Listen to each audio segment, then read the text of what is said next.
this is the Overpass Live. My name is Eric and I make apps. So every Friday evening at 5 p.m. UK time, we do the live stream, which is a good chance for us all to get together as developers, look at each other's apps, have a conversation about what's new in the app world and things like that. I usually do no preparation going into this. I don't think of a topic. I don't think of something to talk about. Like we do on the daily video, I just go in and we just have a chat, and sometimes it goes on for 30 minutes, sometimes it goes on for an hour, sometimes it goes on for longer. So so everyone, thank you very much for everyone who showed up. Welcome.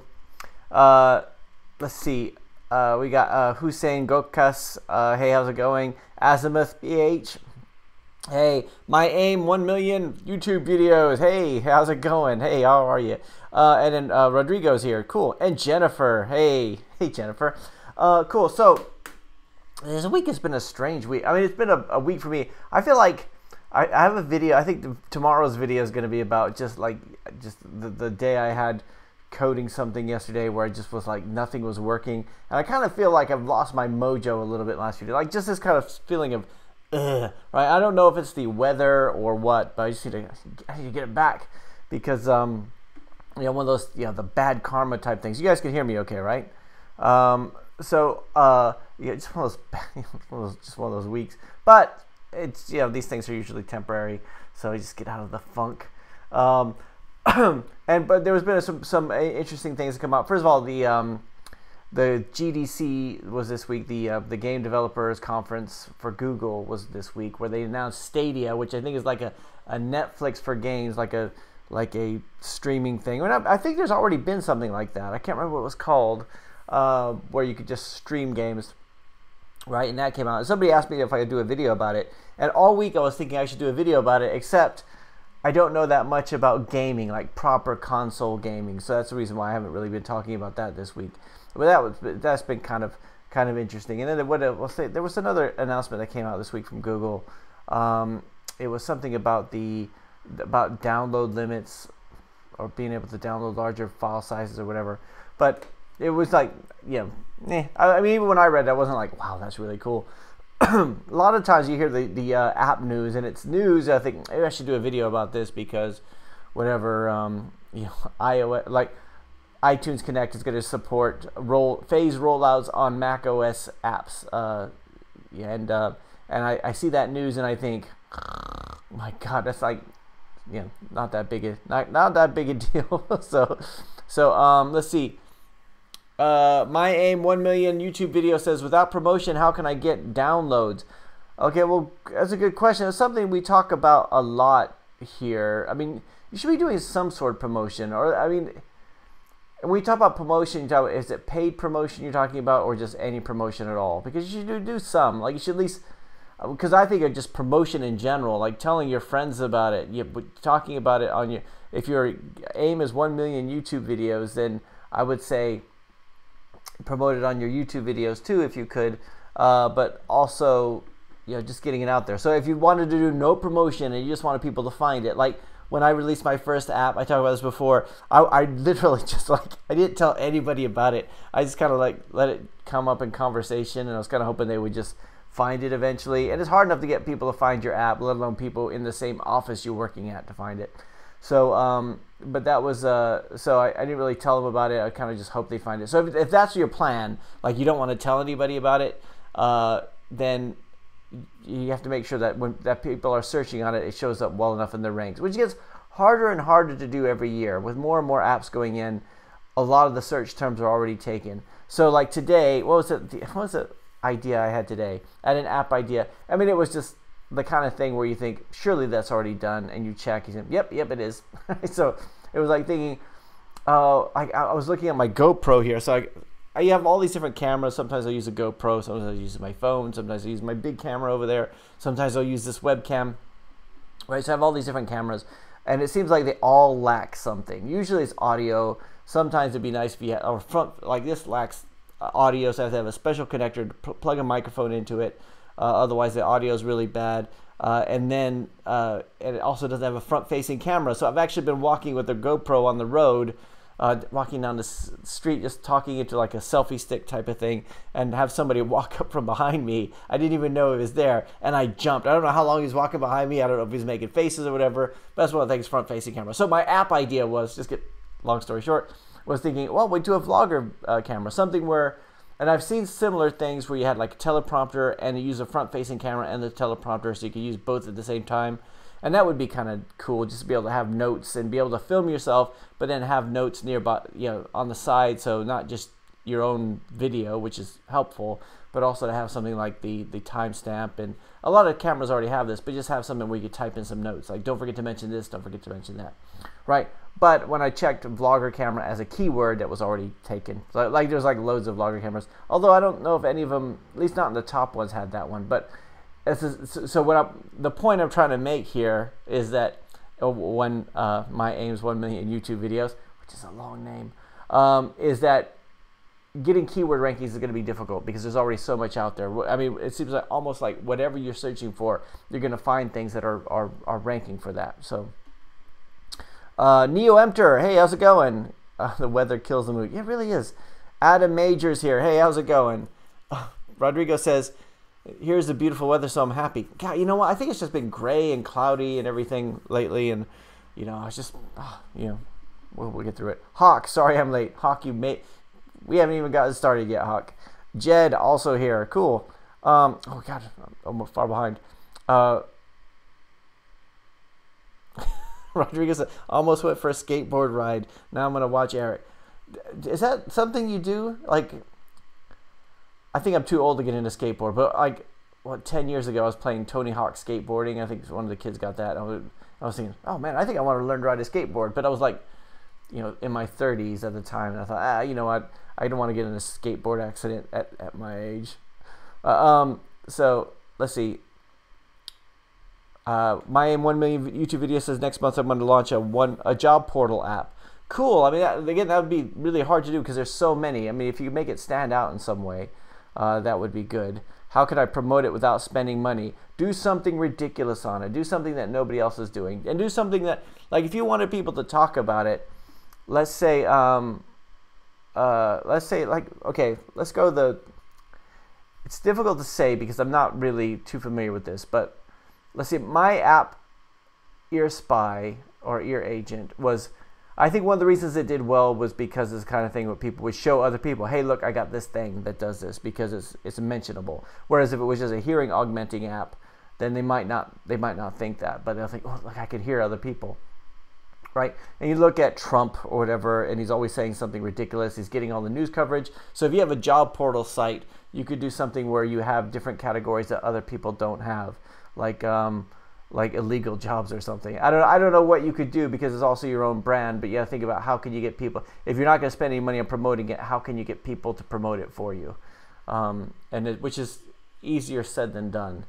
Let's see, Gianluca Sisana, hey, hi to all. Hey, how's it going, Gianluca? Let's see, Rick Calvert, hello Eric and fellow creatives. Gianluca says you can cross promote between other apps of yours. Yeah, I mean, that's true. I mean, and we've done that. It's a chicken and egg thing, though. You need to get some apps in order to cross promote, unless you get other people to cross promote for you. And I think and there's some ad networks that allow you to do that. So you're basically promoting your app and other people's apps, right? And if you have like friends that could do it, then that works. But then it has to be kind of complementary, right? You're always looking at those numbers. Like, you don't want to get somebody who has no downloads to promote your app. At the same time, if you have lots of downloads, you don't want to promote somebody who has no downloads because they can't pay you, because you get better ad revenue and stuff like that. So, but yeah, if you're your own applications, you should cross promote among them where it's relevant. So like we did that at first. So we had something called the nag screen, which I'd read in the book App Empire by Chad Moretta years ago, and it was the developer. We didn't want to set up a whole backend system, so I just had an XML file on the server that it would just, when the app opened up, it would check the server to see if there was an XML file. Well, there was always an XML file, but if it found it, it would find out if there was a new ad to show, and it would just show it, and it would basically, so that was a way that we could promote other things without having to re-release another thing. The ideal situation would have been to have a server and a little API, but the developers weren't that good, and I had no time, so I just put like an XML file on the server. But that was a way we could cross-promote it. The problem with it was my biggest app was a spy app, and all my other apps were language learning apps, and it wasn't really, like, there was no reason for one to go to another. Like, the audiences didn't mix. So if you had something that was complementary, then that would work a lot better, I think. So Jed says, how many React Native apps have you released? 2, but not on my own. They're client apps. So yeah, so they're client applications. So we've released them, but they're not my own apps. They're stuff that we've done for others. Shubham says, hi, how are you? I'm good, thanks. Mr. White, hey, how's it going, Mr. White? Let's see. Shubham says, love from India. Please start the Android Studio tutorials and game making and publish it tutorials. You know, there's already so many tutorials out there. I think about this a lot. I think every time so the other day I was watching, God, what was it? It wasn't Code with Chris, but it was like Let's Code That App. A Flutter tutorial on Let's Code That App. But because normally I've been watching the Flutter tutorials by MTech Viral, right? And they're both really, really good. And I was watching I think it's Let's Code That App is the name of the channel, and he had a Flutter tutorial, which is like 45 minutes, and it was really quick, just like going through it. And I've been through so many tutorials before, it was kind of nice just to see that. And he did something where he had his face on the screen the whole time, and I just thought that was really good, because when he made a change, it would tell you what it was to the camera, and I thought that was probably one of the better Flutter tutorials that I saw. And every time I see a tutorial like that, I think they could probably do a much better job than I can. And it would almost be like, and there's so much out there, right? It's almost like I'll be joining a crowded market in terms of tutorial creators. And I don't know if I would do better at it than they do, right? It would be like if I release an app that was already into a crowded market, just because that's apparently that's what people like. But at the same time, there's already so much out there to do it. So Shubham, I mean, it's not that I don't want to do tutorials. I like to do tutorials when stuff doesn't exist. So like, I think I did one, like a really quick one on Fastlane tools a while back, and like last year. And that was something like I didn't see a lot out there on Fastlane. So that was pretty cool. But in terms of going from like soup to nuts, actually creating an Android app and releasing it and going through the whole thing. First of all, like I said, I'm sure that people who could do it better than I can. Part of me is a bit nervous about that, because if I start doing that, I don't want to get all the other people out there going, actually, you should have called the variable this. Actually, that should have been in global scope and not a local scope. Or actually, that should have been a final instead of a var, or whatever it was, right? I don't want that kind of nitpicking on the code, right? Because it's because there's going to be people out there who do it. So it's but that's kind of the fear that I have in the back of my mind. Like if you were gonna, like if you have done tutorials, great, but if you haven't, that's the part that, yeah, I prefer to talk more about the business of the apps, because I could go to Amazon and find a book. I could find 100 books on Android development. I could find maybe 300 or 400 Flutter development, but I could find hundreds of videos on it, right? But I can't find very much about what do you do after you release it to the App Store and nobody's downloading. And that's kind of what, and some of the other things that are just, that nobody really talks about on being a software developer or working for other companies, and just the lifestyle of it all, and just the good things, the bad things, the stresses, finding clients, doing work for clients, working in corporate environments, all that kind of stuff. So that's the one thing I think, at least it's hopefully a bit more of a unique view. But it's funny how these things where I think nobody's really going to get this, how many people say, dude, I had the same experience. I worked with the same guy like that. Or I did that. So that's a lot more fun to me than if I just said, okay, let's open up Android Studio, click over here, when other people do it so much better than I could. Because I'd probably leave something out and I get upset. I do.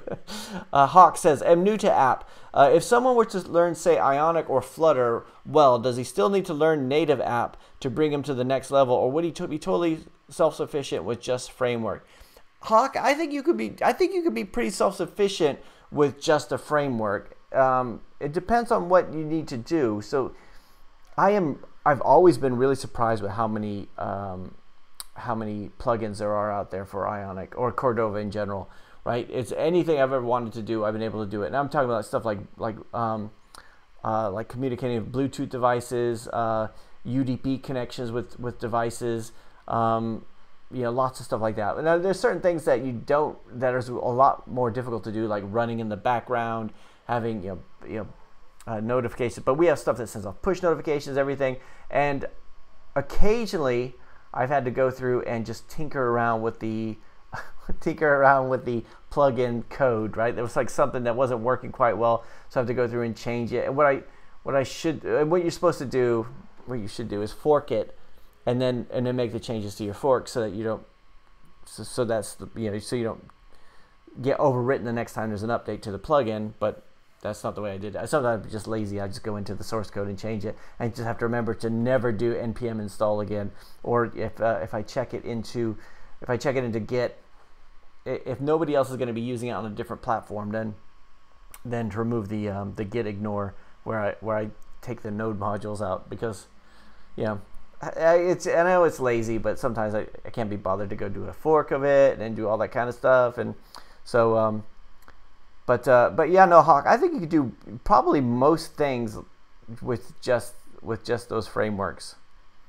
You could always get blindsided by somebody says, I want to do an example. So we had a client say, we want to do, it was like a very simple application in Cordova, and they wanted to add Apple Pencil to it. So they wanted, some of our users would like to use Apple Pencil, right? And I'm thinking, I wouldn't even know how to do that. And I was thinking, well, we could have like a canvas where you draw on the canvas, and we'd have to save it as a base 64 image possibly, and all this kind of stuff. I'm thinking about it, and it wasn't worth doing it for them because the cost would have been so high. But that was the kind of thing where everything works well until somebody throws a new requirement in.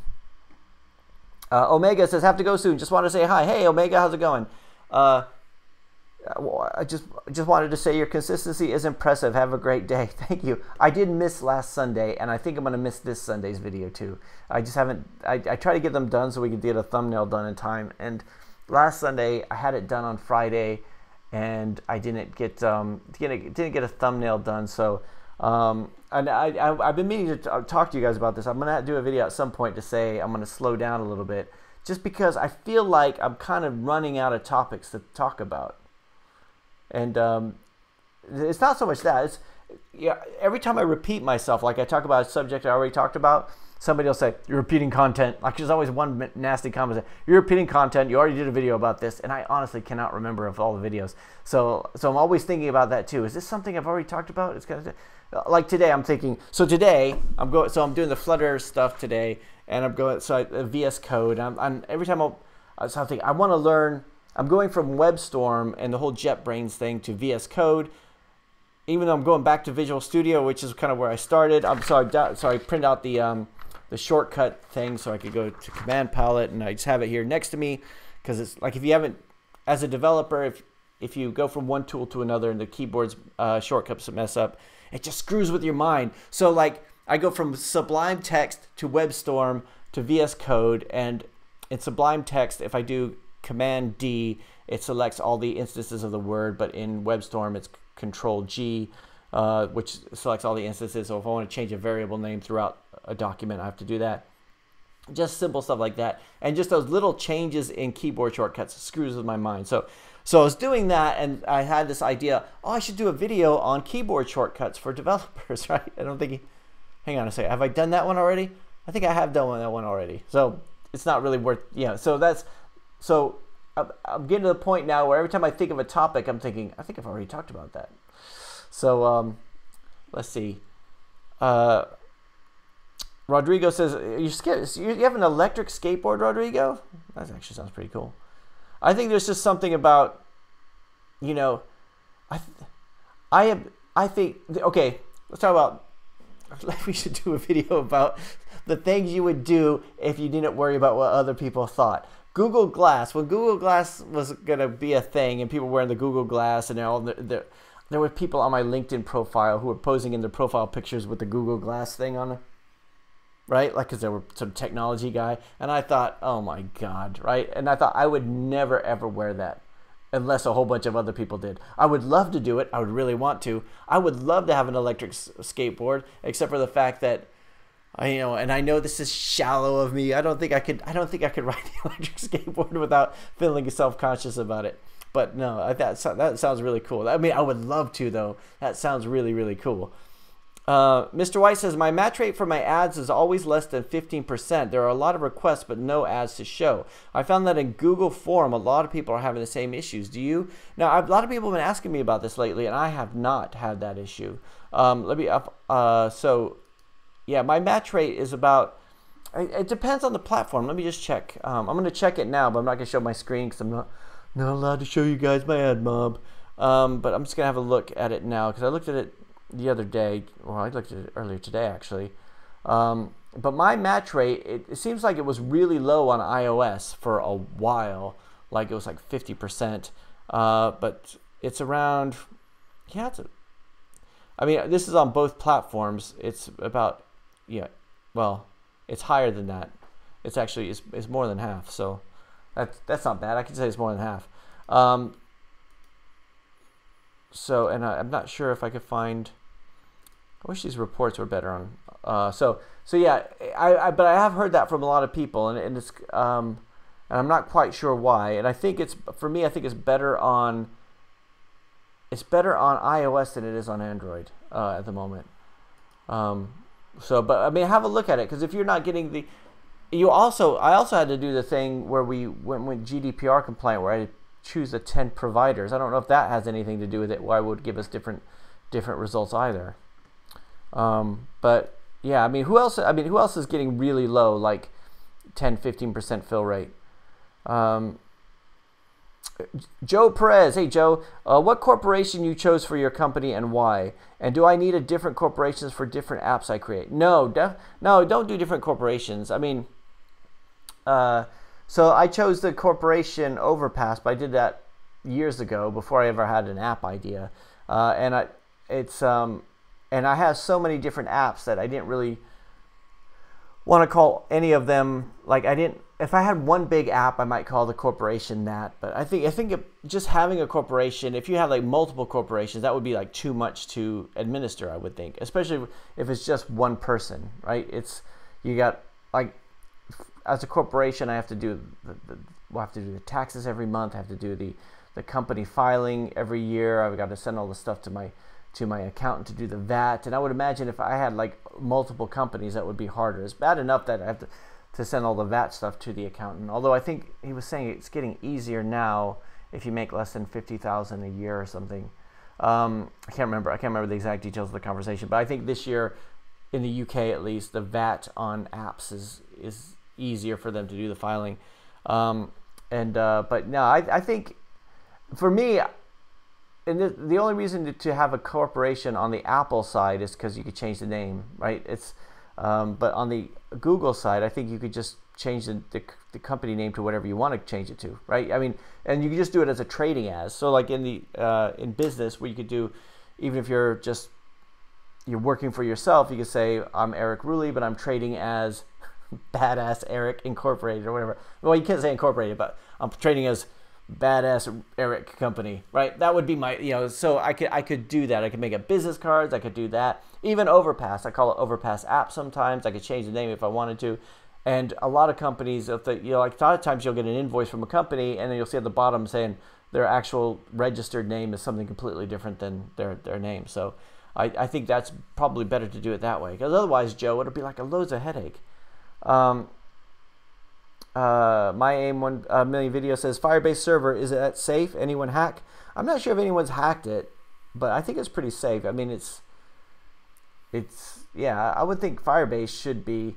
I'm not worried about Firebase so much, even though it's probably a big target. I'm worried about, okay, so there's this company in the UK that keeps contacting me and asking me if I could do server hosting, right? They're called UK Fast, and I always get, like, every few months I'll get their people, and I say, no, I'm on AWS, right? I'm happy with AWS.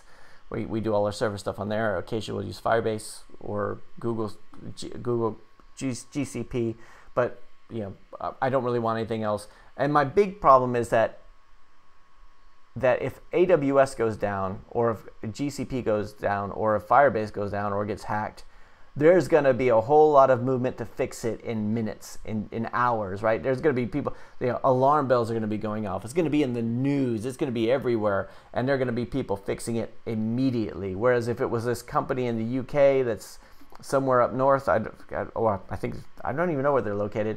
Then, and I haven't said this to them. I just politely say, no, we're fine with what we have. My concern would be that if something went wrong, then, like, if it's a Friday night, it was like, well, we'll just wait till Monday. I'm sure that wouldn't be the case, but still, it would be, I want the world screaming. Like, if I'm having a problem, I want everybody to be having the same problem. Today, the internet went down in the office, right? It's hardly ever happened. But like I was actually debugging an API, and I thought this API stopped working because all I was doing was watching the packets go back and forth. So I was running it was actually an Ionic app, and I'm running it in the Chrome developer tool. So I'm just watching the network tab, watching things go through, and then all of a sudden it stops working. So I'm thinking their server's gone down, or something's gone wrong, or I did wrong. So I start changing the parameters on the REST query, and then I realized that I have no internet. The whole internet's gone down. And my biggest concern was, I hope it's everybody in the building, because then somebody's going to fix it. If it's me, I've got to go call somebody. I've got to see, check all the wires, all this stuff. So I go out into the hallway, and sure enough, everybody's coming outside, and internet's gone down. It was like 20 minutes or something. It wasn't a major deal. But so other people are complaining, and that's the same thing. If the power goes out in the neighborhood, I want it to be the whole neighborhood because somebody fixes it. I don't want to be 3 houses at the end of the block where they think, oh, we'll get to that. You guys will be fine. I want people complaining. I want it on the news. I want the mayor getting on the phone and saying, somebody get down there and fix that. So the same thing with what am I talking about? Firebase. Firebase is the reason is if something happened to Firebase, you know that somebody's going to respond to it quickly. Let's see. Jed says, which is better, Filipino or Indian or Russian Ukrainian developers? I don't think it matters. I think they could all be really good. I think in the Philippines, I think they're cheaper, but you have a lot of infrastructure issues. But I mean, in terms of, if I look at the UK, I know that there are really bad developers and there are really good developers and there are medium developers, and and that's the same everywhere, right? That's the same, you can't say. Although I have had somebody say, when I was working in an investment bank, another developer, he was saying that he was talking about Indian developers. Yeah, Indians can't code. And I was like, really? It's 1 billion people. You don't think any of them? And he goes, yeah, not really. And I said, well, a lot of people are sending to work to America too. He goes, yeah, Americans can't code either. Shut up. So I was like, just having a bit of fun with me. But yeah, I don't think that makes any difference. You want to find good people. You want to find good people who get what you're talking about. You have no language issues, so that when you explain something, especially with code, you could have to explain things that like at such a strange, low level, like what I just said about I was on Ionic using the develop tab, watching the network queries go back and forth. I need somebody to understand what that means. Like if I was talking about something, if I'm saying, if I tell somebody if I need somebody to put some unit tests, or if I'm looking at some code, I'm thinking I don't like the way that this is structured. I prefer this to be an interface. I want some dependency injection here, something like that. I want somebody who knows what that means, because I can speak a bit of Chinese, but I can't say, I don't know what dependency injection means in Chinese, right? Even though the concepts are still there, I can't communicate that because of that. So I need somebody where we don't have those communication issues. That's the big thing. And then also they're really smart and they get things. So sometimes it's just having those conversations. And sometimes even on chat windows, so Mark, who works in the office here, I think he knows this. I get really frustrated when I'm chatting on Skype with the developer, because I'm just like, oh, just do this. But when I get on the phone and talk to them, I think, okay, it's much nicer, because okay, he knows what I'm talking about, and we have those conversations. But I don't think it's Jed. I mean, I just don't think it makes much of a difference where, but it is going to make a difference in terms of the communication issues that you might have, and then the cost also. So like the Philippines, I like the Philippines because they're it's a lot lower cost over there. However, they also have a lot of infrastructure issues like blackouts, power outages, internet outages, sometimes really slow internet, and stuff like that. So. Gianluca Sisana says Firebase in-app messaging can be used to show messages with news inside our apps. Yeah, that's true. Abid Shimul says, hello, sir. I'm new here. Hey, Abid. Welcome to the channel, Abid. Is it Abid? Abid. Pork Pie Software. Hey, how's it going? Good morning, evening, Eric from the bottom of the world in New Zealand. Good evening. Let's see. Oh, Rick Calvert added his app here. So sometimes if you put a link in, I have to approve it. So sorry if some of this stuff goes a bit late. Oh, I'm way behind on the questions. All right. I need somebody. I think I need like a second chat window for somebody just to say, Eric, get on with it. Eric, stop talking about whatever it is you're talking about. Okay, let's see. So what we're going to do is we're going to have a look at Rick Calvert's app here, which is called Tap Hysteria. All right, so is this it?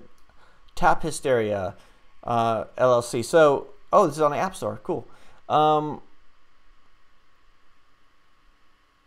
Added Illuminati flames. Okay, accumulate points by tapping on the target image. Players with tap. Now this one, I know it's a pain. It's a pain to do videos on iOS. Or do you see them on the website?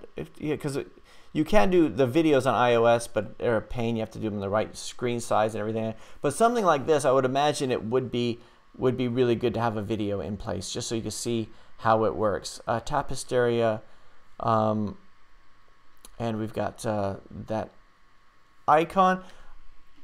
I think just by, I'm trying to think what it does. I mean, this is one of the, okay, so I could read the description. I could read the description and not be lazy. Accumulate points by attacking a target image. Players will tap multiple fingers to accelerate play. Players can earn silver coins by the progress. Players. Cool. I mean, this sounds really cool, but I think if you had a video or something, then that would be good. Or just so, even if you just had the text on the screenshots, if you can. Now they might reject it if you try to put those on there on the iOS side, but they shouldn't, because I've had loads of them go through where I just had the device frame. No, they shouldn't actually. The terms they do allow it just can't cover the image. So if you do have it in a device frame, it's something at the top saying tap, because this tapping on the target image or something like that. So rather than say accumulate points by tapping on the target image, which sounds like something I would tell a developer, that's how you accumulate points. What you would tell the user to download would probably be something like, how fast can how fast can your fingers move, or how are you quick enough? Are you quick enough to play Tap Hysteria, or something like that. Fastest fingers in the West, something like that, and just. I mean, that was what I would do, but let's have a look at it on App Annie. So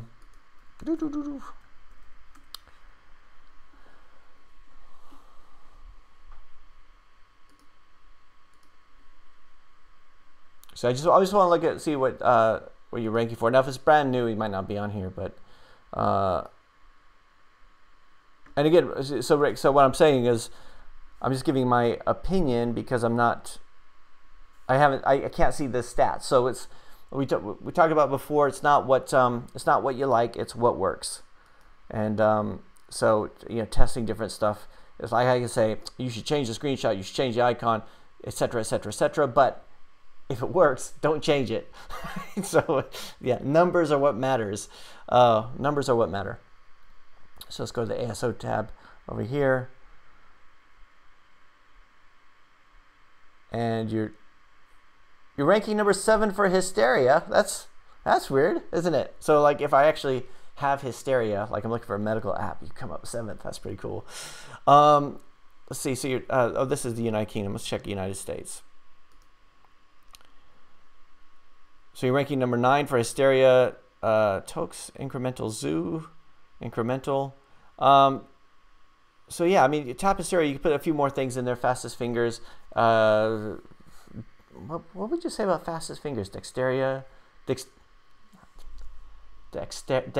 Is that what it is? So yeah, but the rest of you guys, let me know. Let me know what you guys think about hit. So it's called hysteria in English. Tap hysteria. Cool. Let's see. We've got Mega Man. I'm a bit late today. That's all right. Glad you can make it, Mega Man.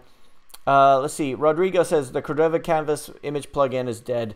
I made a fork and will maintain, but the original dev has been lazy and not linking it to my fork. Yeah, this is one of the problems.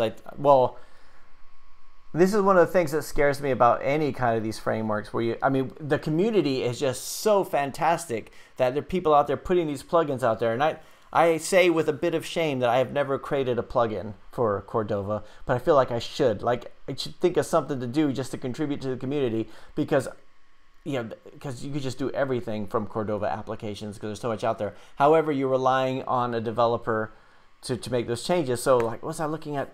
I was looking at a plugin yesterday or day before yesterday where the first thing I do is go see the last updated, right? And the last time it was updated was 2 years ago. And then I think, and I bypassed. Oh, it was a zip library for Node.js, and I found it hadn't been updated in 2 years, and I don't know if maybe it didn't need to be updated in 2 years. Maybe zip files haven't changed at all. But at the same time, I thought, I don't want to risk it. There's nothing worse than going through and doing npm install save all these plugins into your Node code, and then you find out for whatever reason it's not working, and you don't know if it's a bug, or so you go look at the issues and nobody's raised it, and you think, I don't want to raise an issue. Again, this goes back to the fact if it was like a huge component and something went wrong, somebody would be getting on it. But I can imagine there's some developer who did the app, who did the plugin from the kindness of his own heart. He sat down and he put this out there, put it out to the community, made it available to everybody, and then anything goes wrong with anybody, people are screaming at him about, this isn't working on iOS, this doesn't work on iOS 12.01, right? Or something like that. And they're probably like, dude, just get off my back.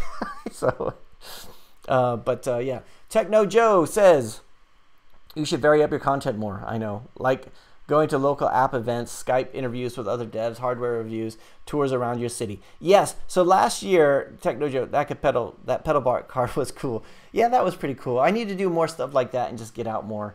So we're gonna, over the next couple months, we're gonna be limiting the amount of client work that actually goes on. So I'm gonna try to scale back a little bit, just for various reasons, the economic ones, as well as the just getting tired. I want to do more.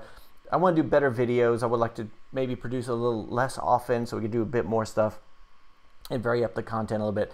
So last year, 2008, one of my New Year's resolutions was to start doing interviews on the channel. And all of last year, I did one interview, which was with Steve P. Young. And I occasionally talk to him every so often. I think we should do another collaboration again, because this channel does really well. He talks a lot more about the numbers and the ASO and stuff like that. But just something like that. Talk to other developers and stuff. One thing people keep asking me to do is app reviews. Like, can you do this on a daily basis, just review other people's apps?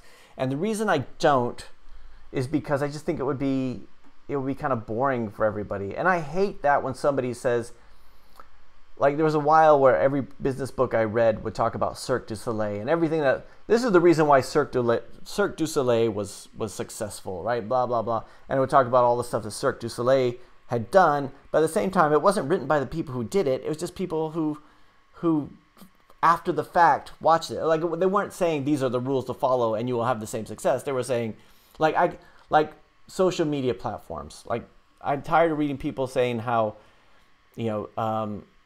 you should be on social media because, this person was successful. Look at Gary Vaynerchuk. He went from this to this, whatever. It's like, yeah, he's the one who should be telling that story, not you, because you are not being able to do it. So, and that's kind of what I think. If I talk about successful apps, I'll be talking about, this is an app that's way more successful than mine, and here's why it was successful, right? Or if I talked about other people's apps, then it might be boring for other people. So that's something also I don't talk about so much. So,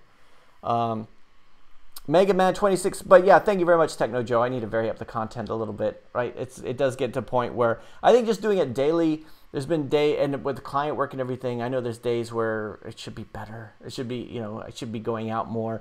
I think last year at this time I was doing a lot more. Well, last year at this time I was in the Philippines.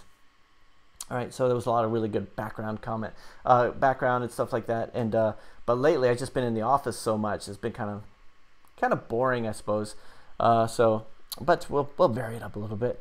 I do. This is doing the videos. I will never complain about doing the videos because this is the most fun that I have. I mean, I love doing it. And for those of you guys who are thinking about doing YouTube videos, do it because it's fun. It's great to do it. It's there. If I go a couple days without doing a video, I think about all these things I should be talking about. I feel like, and this is and doing the live stream is fun too. Hawk says, I look forward to your daily vlog. It was very stress relieving, so thanks for doing that. If there's anything we can do to help, just let me know. Thank you very much. CH Development, hey, how's it going? Tech Guy, hey, Eric, finally caught the live.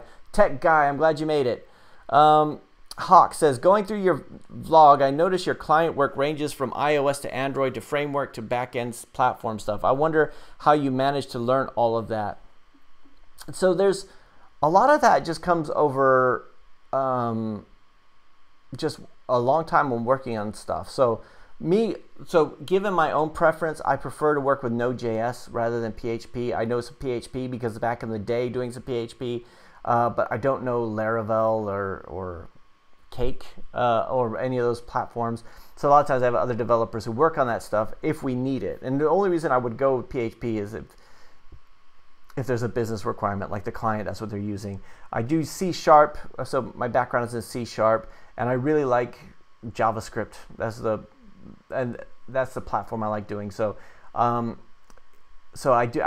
was in love with the Ionic framework for ages, and then it just after a while it just started getting more and more difficult to do. They kept changing it, and because Apple kept rejecting stuff, I did a video. My most popular video is where I said why we're not using the Ionic framework anymore, and I had so many hateful comments on that. Like I'd insulted somebody. I thought, well, it's just saying why we're not doing it.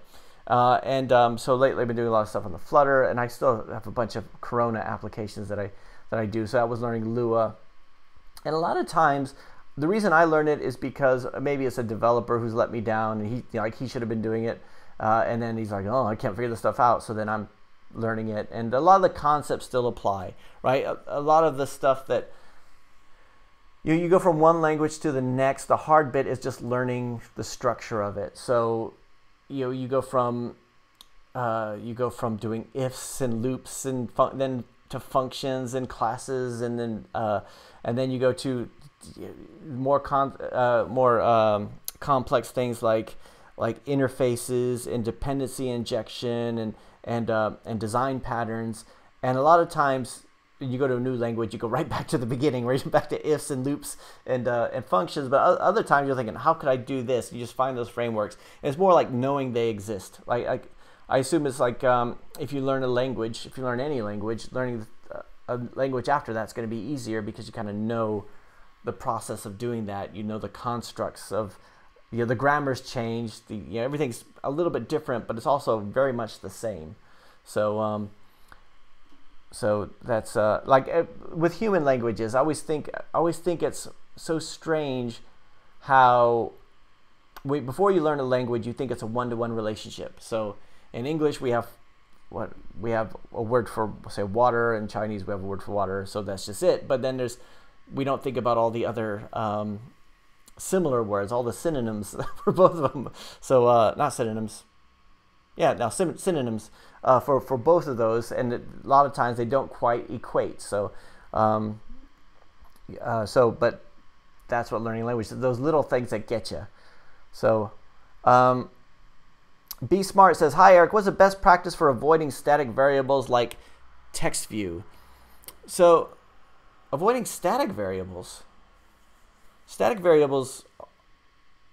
So I would use a static variable. All right, I would use a static variable if I wanted to be preserved across classes. I'm not thinking of the same thing.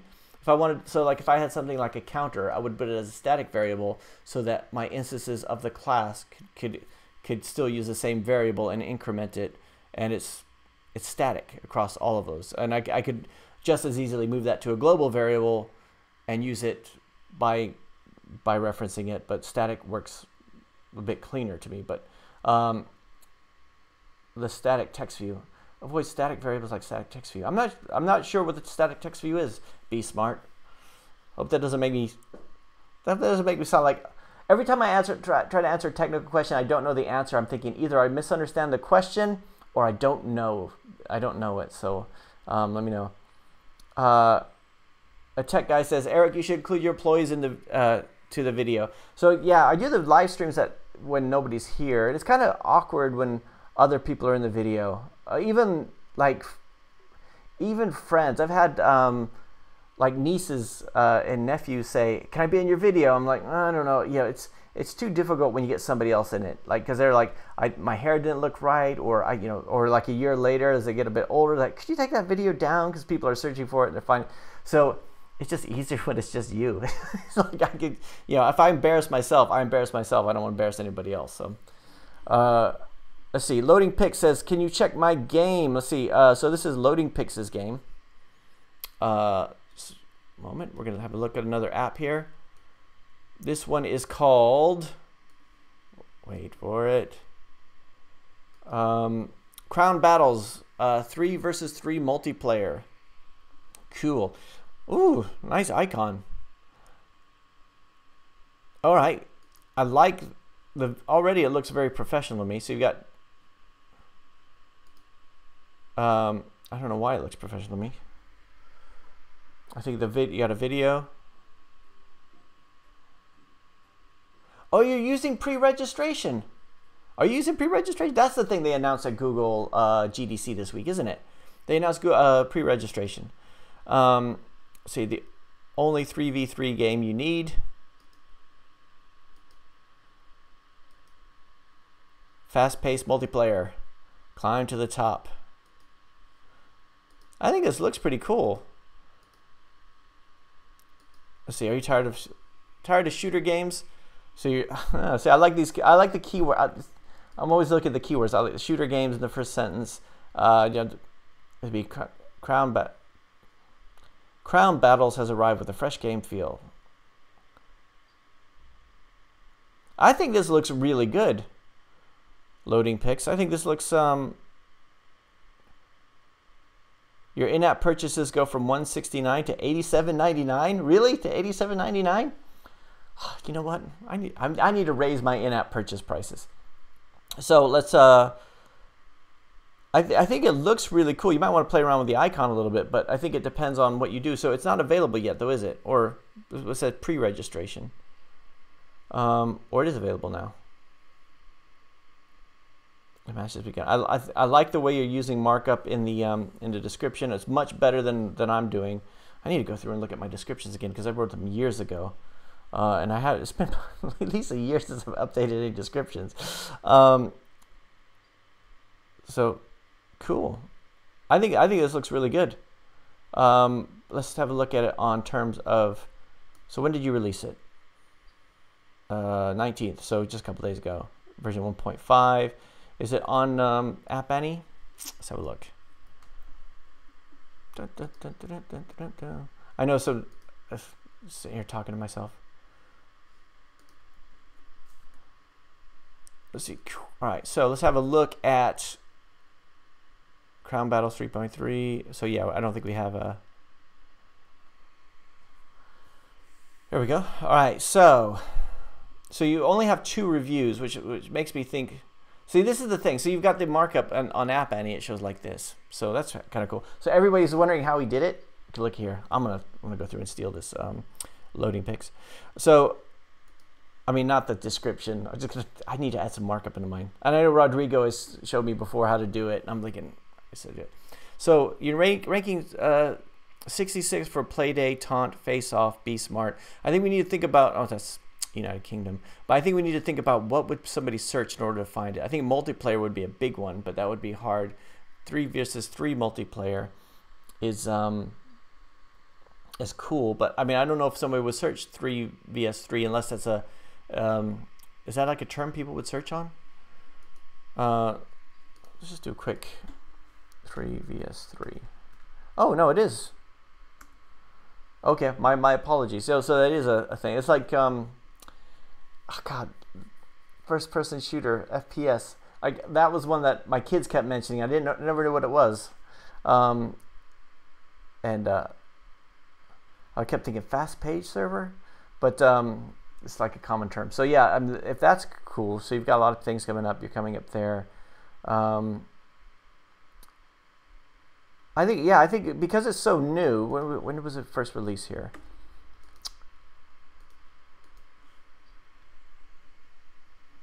So you released it on Monday. So yeah, it's gonna be a while before we see anything good there. But yeah, and what do the rest of you guys think? So this is oh, these are my apps. So let's go back to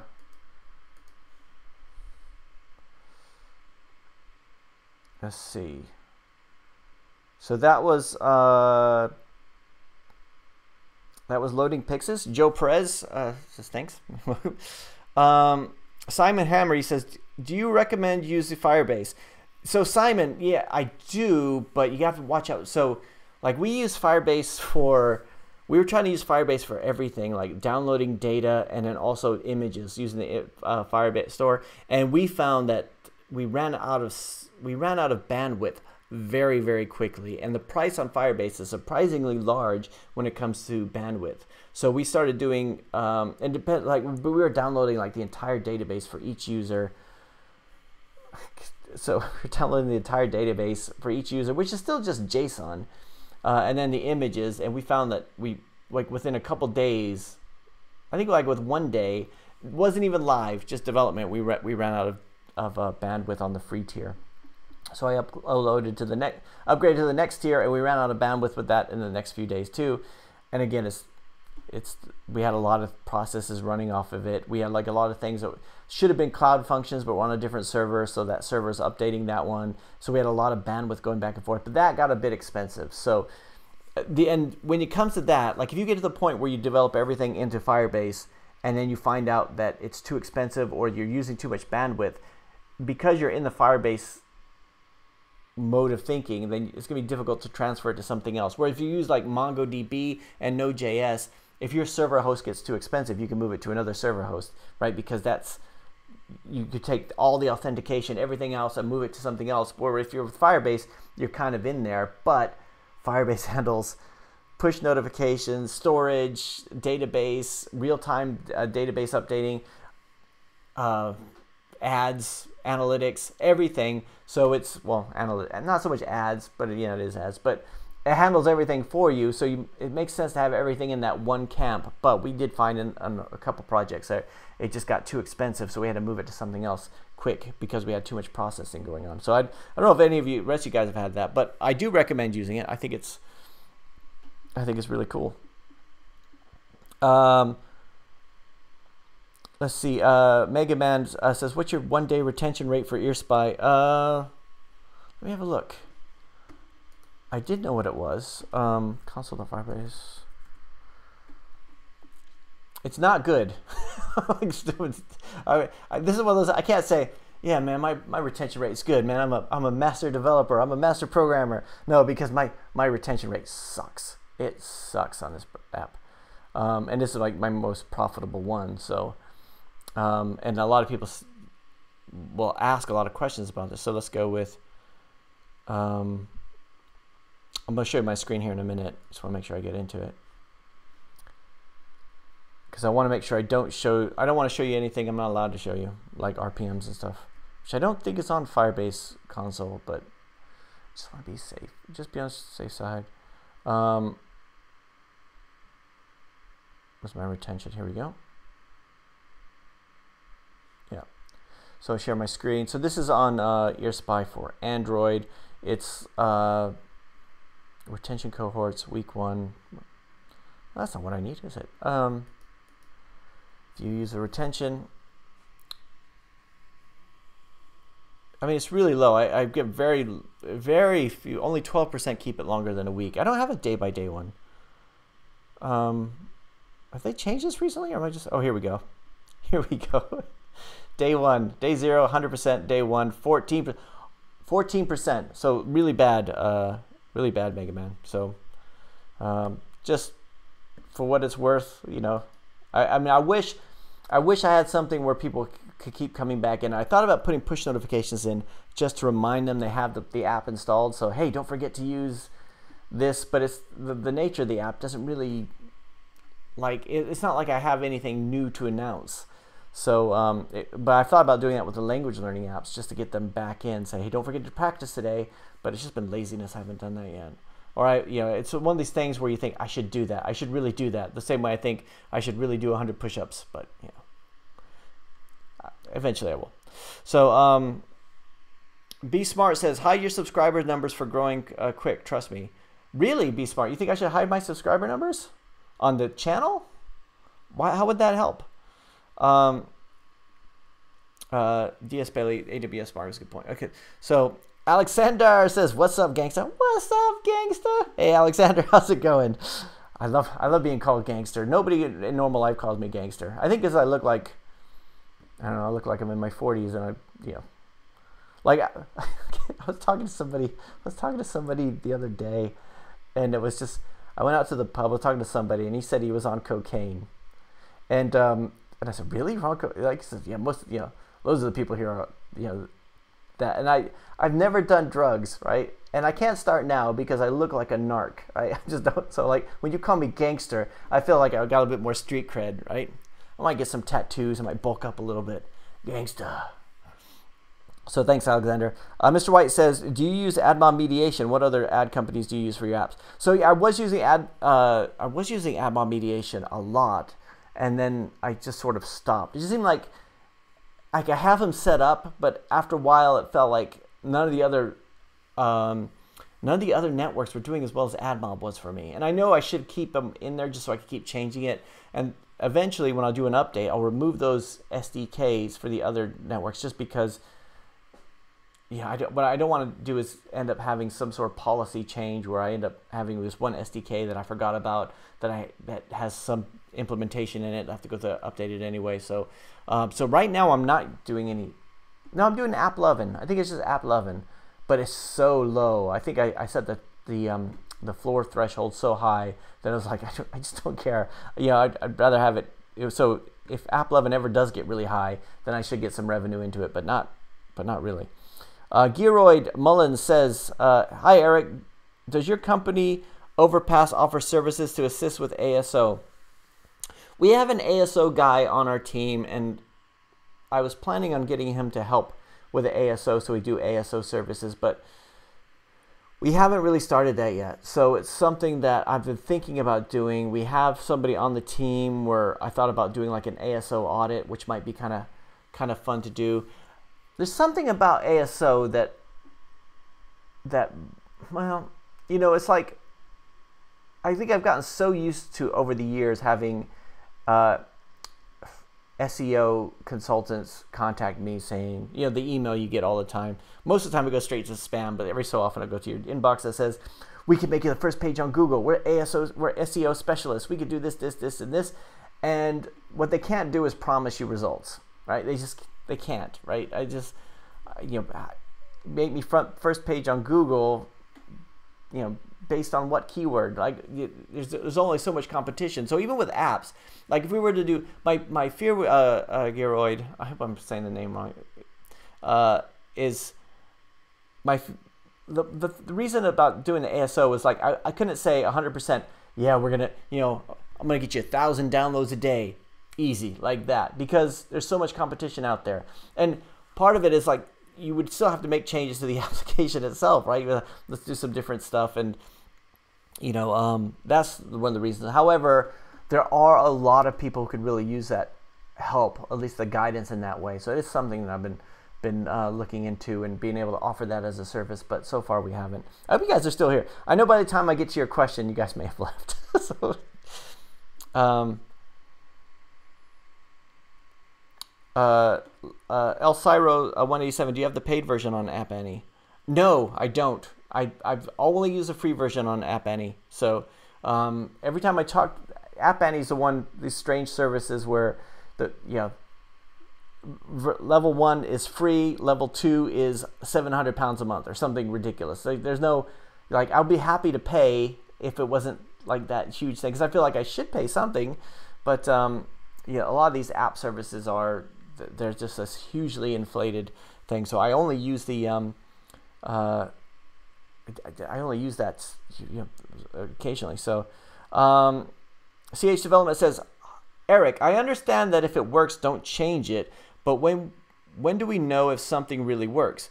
If an app installs are better than before, how do we know if we can be better? Well, this is one of the reasons why we have the Google Play experiments and A/B testing. So you can send some of your traffic onto something else, and then you could see whether or not it performs a little bit better that way. So, and it is a case of, so like EarSpy, for example, is one where I'm not touching it because I'm happy with the results that it's giving, even though every so often I think maybe it could be better. Like maybe if I try something else, but at the same time, if I try something else, then maybe it'll do worse, right? I did an experiment on Google Play once where I changed the description and I changed the short description, and I found that my downloads actually went down, and I think it was because for some of them, I think the search terms were, falling. I mean, this was years ago, and you know, I can see your point. Like, how do you know you could do better? But that's one of the things where the experiments are there for, so you can try different stuff, and it's difficult to know really.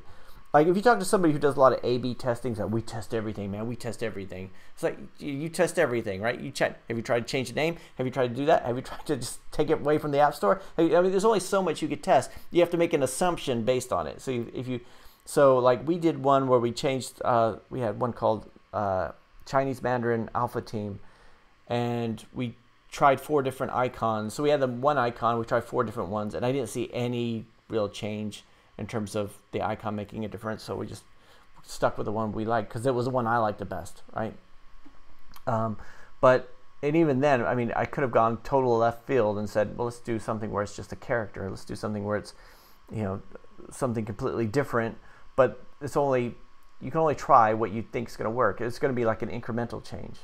So example, so let's say, if I was going to do A/B testing on my company name, I would say, let's call it Overpass Apps or Overpass Software or whatever. But I'm not going to test everything. I'm going to say, let's call it, you know, Funky Eric's Computer Company, right? Because it's just like, it's too far outside, right? I could run the test, but, you know, I don't even think about that kind of stuff. Let's see. Charles Mpanduki says, I made it today too, Eric. Thanks. I might agree with Be Smart about hiding the subs count. So, all right, now you guys got to tell me, why should I hide the subs count? Is that because I'm like, that's the one thing I think, yeah, man, 20. So if I hide the subs count, won't that make it like people won't get the social proof on that? And again, this is like, I honestly don't know. I'd be interested to hear what you guys say about that. Jay Matthew says, hey, Eric, when doing client work for something like their homepage, do you make it in WordPress? If not, what do you use so the client can change the text or images? WordPress is my preference just because I know it really well. It's easier to do it. I could find a theme and be 80% of the way done, or even 90% of the way done in a short amount of time, because I don't like to do web stuff, right? It's so one of the things, so we do like a lot of admin websites too. And that stuff's like, is more often than I like, because when the developers are working on it, more often than I like, they're built from scratch. But there's so much out there that you could take. So there's all those headless CMSs out there like Strappy and Keystone. So I was looking at Keystone last week, thinking I'll do everything in Keystone, or Strappy's. I think I'll have a new one where you just go through and add all the object types and have the admin site almost set up for you completely, almost like WordPress does. But then I kept coming in with this, I kept finding bugs in it. It's the thing, a community GitHub project, which is really well looked after, but I kept coming up with this error, and I looked in the issues list, and a bunch of people had it too, and I thought, oh, I hope they fix that soon, because there's nothing I can do about it now. But I suppose I could have tried to debug it myself, but then, you know, I might as well just build it from scratch. So, but yeah, Jay, I don't think anybody should be doing websites from scratch anymore. Well, I mean, WordPress sucks. Don't get me wrong. I'm not a big fan of WordPress. WordPress has been around for ages. WordPress has loads of issues. They're always improving it. But yeah, it's just, I hope that someday somebody comes up with a competitor that could take over the place of WordPress, which is built on faster technologies And but you know, if they would, all the plugins, everything like that, it would take. I don't know if anybody could actually do it. Burza says, "Are you reviewing apps in this stream?" Yeah, we are. Yeah, put something in here if you want us to have a look at it. Jezer Batista says, "Hey Eric, does having certifications a big plus for you when getting or hiring a developer? Thanks and more power." More power, gangsta. Yeah, my first thing when I got I told you guys this story before, but my first software job, I had no development experience. So my degree was in history. I just got my degree. I got out of university and then I moved out to England and had no jobs. I was working in a factory for a few months, the night shift, and I was applying for every job in the daytime. And luckily I got hired as a trainee software developer, even though the only computer experience I had on my CV was WordPress. But it was like 1998. They took a chance with me, but I was like, and nobody could figure out why I was hired. Even like other developers who were hired at the same time couldn't figure out why I was hired, and I couldn't. And I still to this day think it was a mistake. Like there was another guy named Eric who probably knew more than I did, but I got the job. But I studied as much. Like I just read every book I could get my hands on.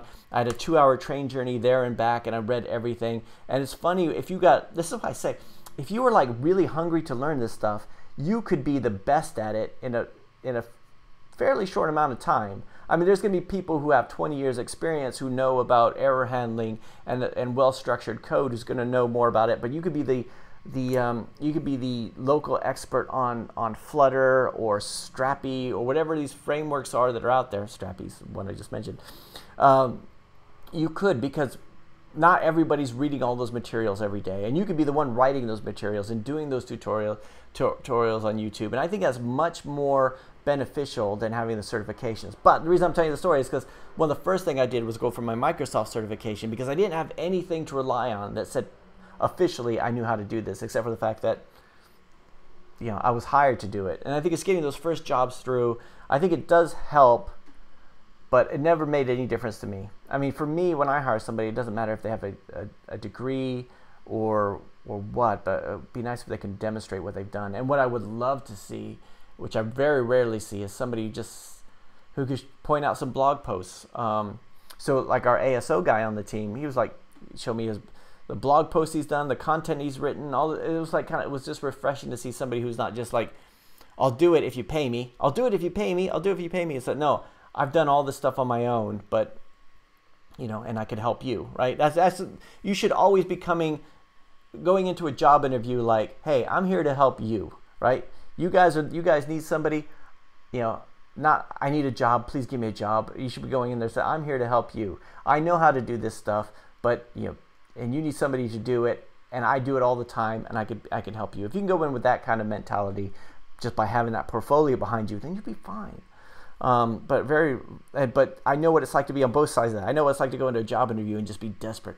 Dude, man, I need this job. I really need a job. I need it. You know, please hire me. Please hire me. I'll do whatever you want. I'll do whatever you want. So, but yeah, then I've also had other ones where the best job interviews are the ones where I didn't need the job, right? Like I already had a job. I'm kind of like just, you know, just playing the field a little bit, seeing if I see what's going to be next. And I go into a job interview, and that's when you're relaxed, you're calm, you know, it's all like just answer all the questions the right way. So let's see. This is Burza Ralph's application here. So Burza, if you're still with us, this one is called Filler Run. So again, I'm sorry, let me scroll down here a little bit. Screen share. So this one is called Filler Run, Run for Fun. So it's like a platformer run game.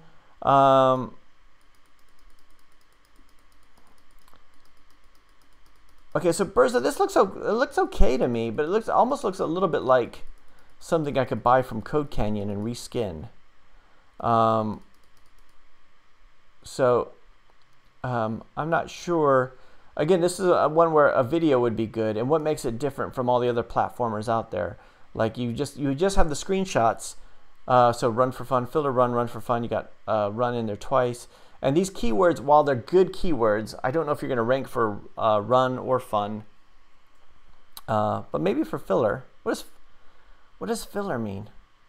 Never get bored again. I like that. Never get bored again. Very friendly engagement environment. So we have to think about the keywords and how people are going to find it. That's probably the biggest thing. So you want that first few words or sentences to have the keyword in there if you can, and then also in the title. So I think that would be, you know, how you would do that. So, but that's just me. I mean, what do the rest of you guys think? I don't want you to, you know.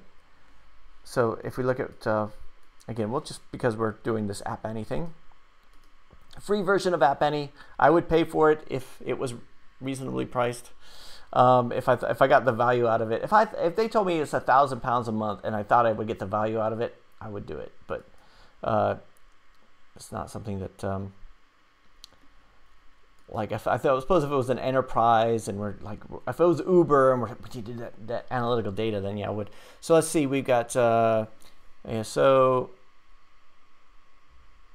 actually, how many reviews? You got pretty good on the reviews over there. Let me have a look. Oh, 6. Okay, so let's see, fillers. So you're ranking 12 for fillers.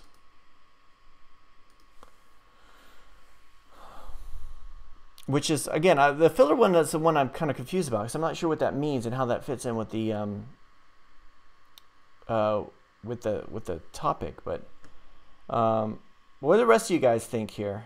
Because I think we just need to look for the keywords. If people are going to find it, we have to think of how they're going to find it. It's available now, but it was pre-registration. Okay, pre-registration. So we're way behind on the question. Sorry, guys. Let's see. Back to video only. Christopher. Hey, Eric. Hey, how's it going, Christopher? Let's see. Is this Vladik Kuzmaris? It says, could you have a look at my alarm clock? So have a look at this one here, too.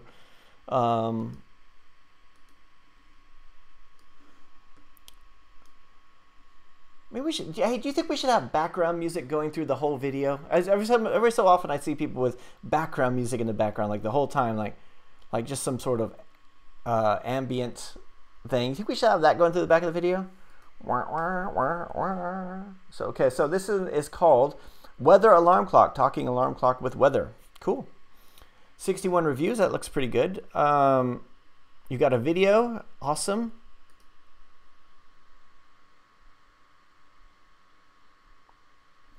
Does the video not have any sound?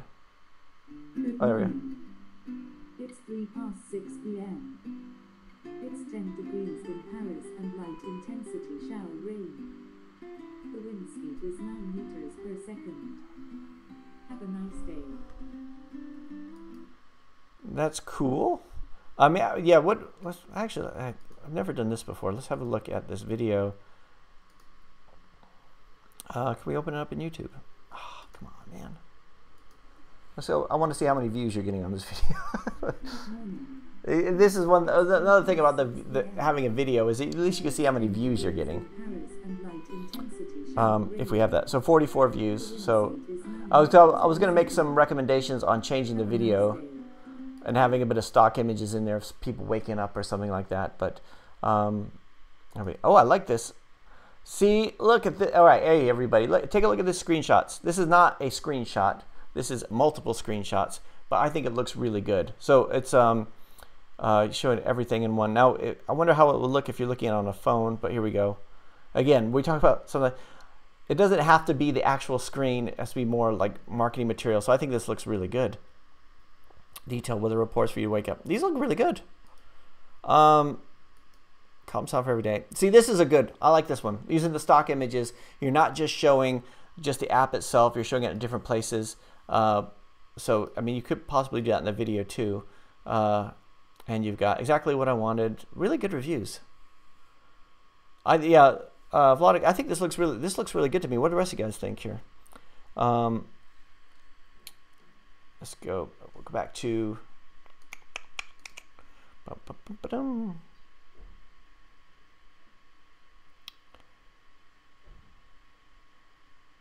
So, sorry, I'm just finding my place in the stream.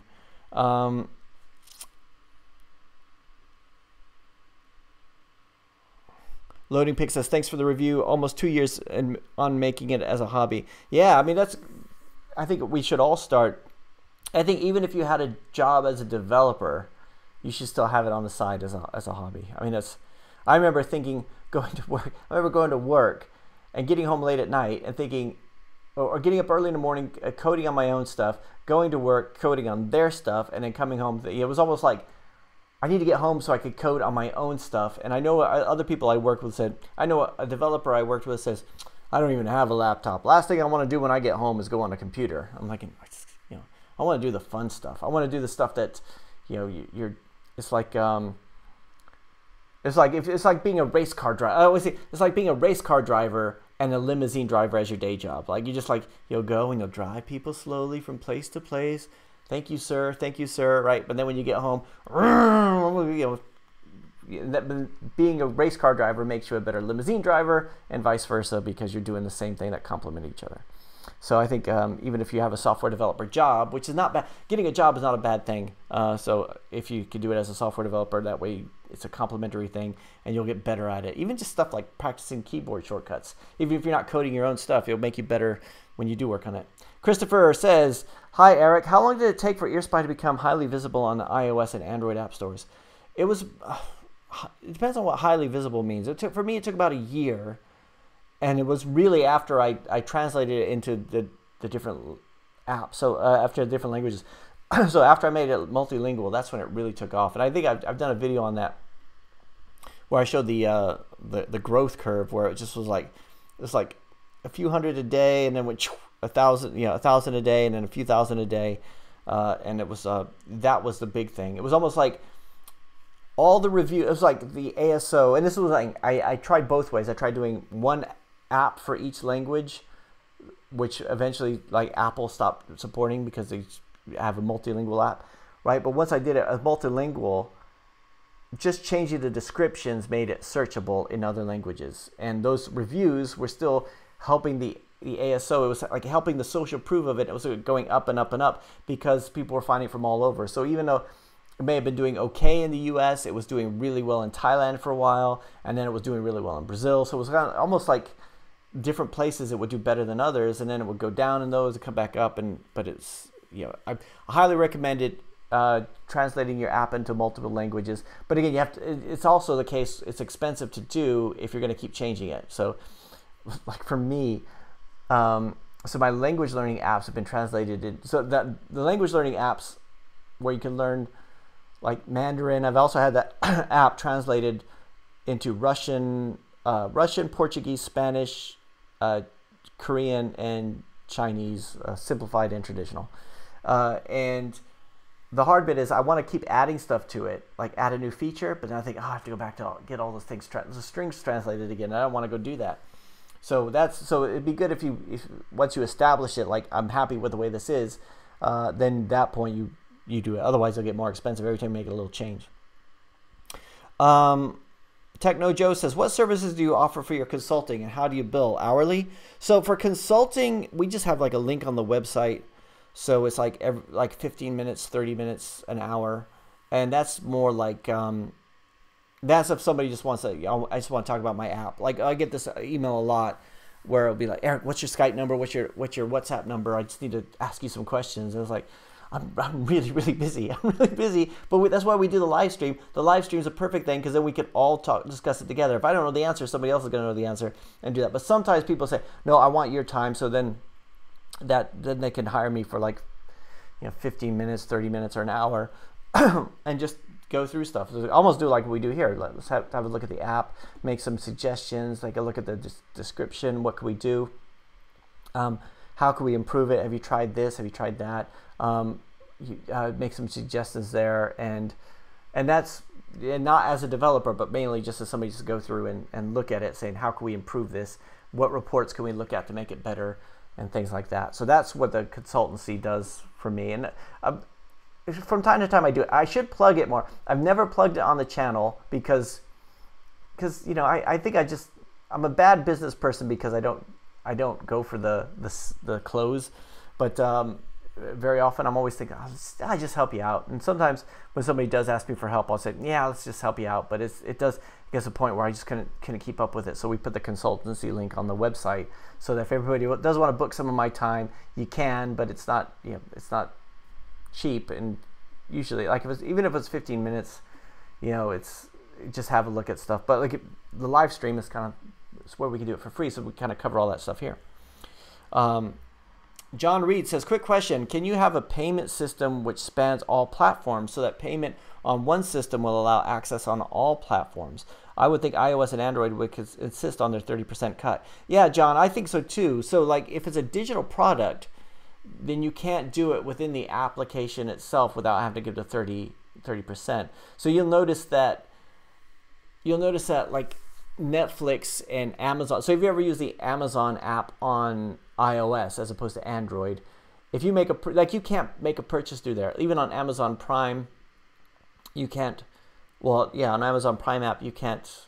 Well, Amazon Prime's a video one, but like if you wanted to rent a video, you couldn't do it. You would actually have to leave the app and go to Amazon and make the purchase. But you're still registered with the same account. So I mean, the way that I see that working, John, is having something like that. So you have to leave the application, register somewhere else, get your username and password, go back into the app, and then do it that way. So that way, at least then you have another way to do it, but you would still have to have them leave the application to make those purchases. So almost like if you make a buy decision, it takes you out to another thing. So, or add to my list or whatever. So Asimo Saya, hi, how's it going? Chord Funk, yo Eric, you should send out a Facebook message to the group. Missed the first hour today. I usually forget about the time, so as a notification be neat. Yeah, I know, I should do that more. I need to do more on the Facebook group. Oh, let me get you guys' opinion on this, because this is something I've been working on. I'm going to do a newsletter, like a monthly newsletter, which would probably be like, just a few dollars a year or something, like $1 a month or something. But we'll try to put together like a bunch of like consolidation of like one issue dedicated to ASO, one issue dedicated to finding clients, that kind of stuff. But it's something that's on the horizon, and it's something that I've been working on, but I'm just trying to clear some of the client work out of the way so I could get on with it. And I still don't want to take away from doing the daily videos, because that's what I like. But what I want to know from you guys is, why do you think that by hiding the number of subscribers would do better for me? Let's see.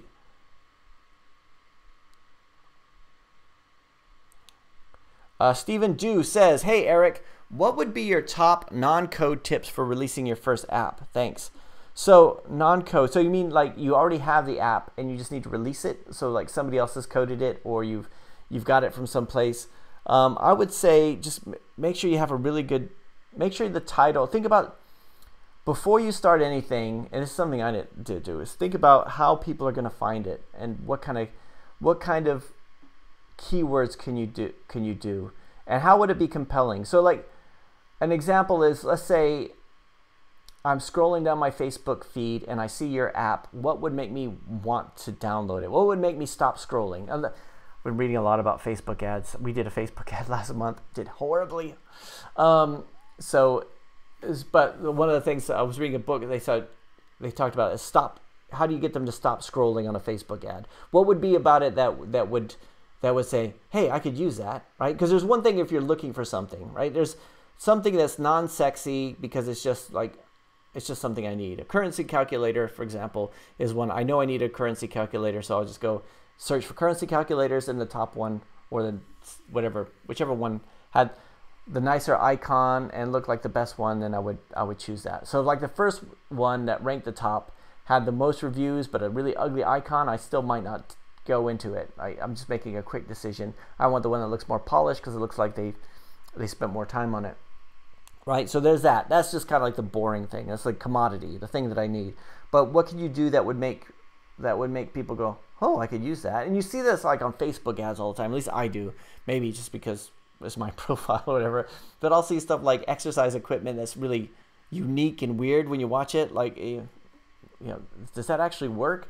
Or I'll see stuff that's how would that work? And I think if it's something that you could do that would, like, if it's going to be something that already exists, you have to think how people are going to find it and what kind of search terms would they use. If it's going to be something that's unique and noteworthy and people would mention it to each other, then that would be it. But I think it's just thinking about that first.